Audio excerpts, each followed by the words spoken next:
जय श्री कृष्ण।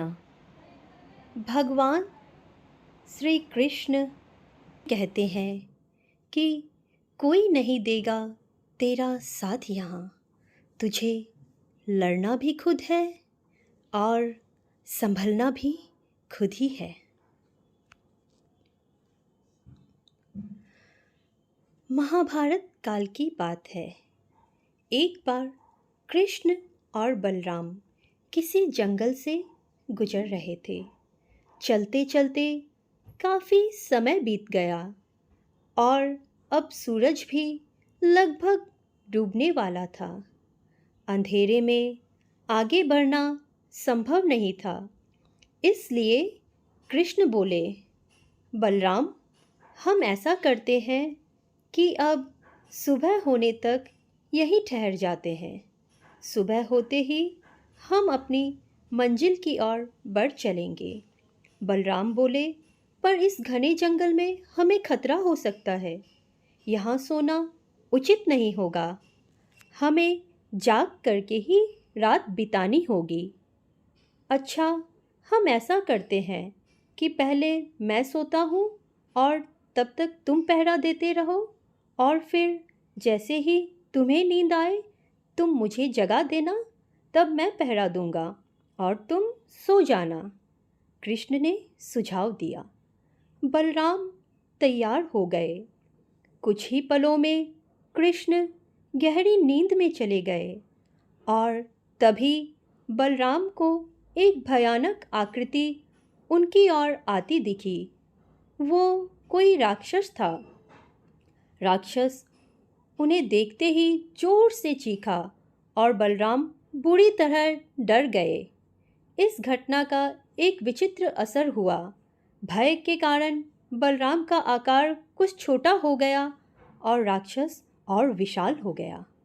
उसके बाद राक्षस एक बार और चीखा और पुनः बलराम डर कर कांप उठे।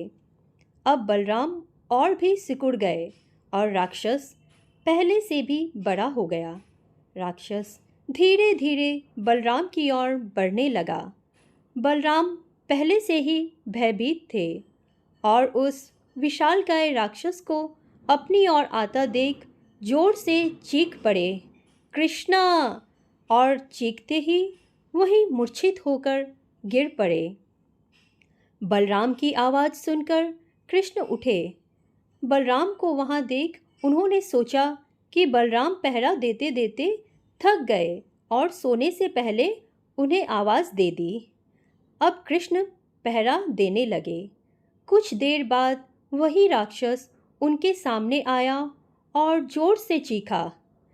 कृष्ण जरा भी घबराए नहीं और बोले, बताओ, तुम इस तरह चीख क्यों रहे हो?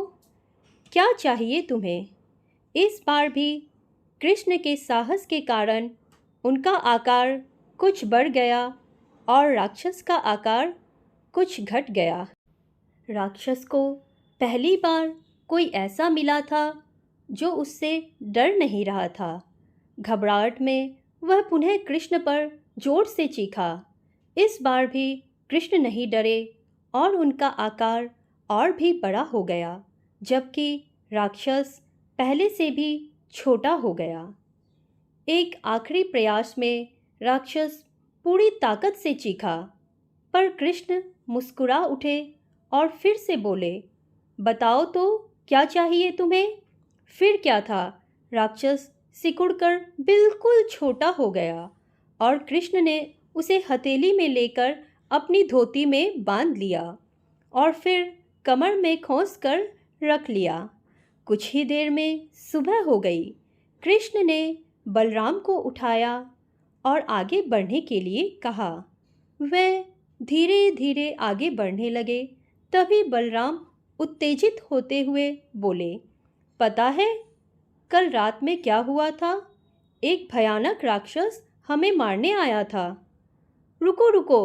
बलराम को बीच में ही टोकते हुए कृष्ण ने अपनी धोती में बंधा राक्षस निकाला और बलराम को दिखाते हुए बोले, कहीं तुम इसकी बात तो नहीं कर रहे हो?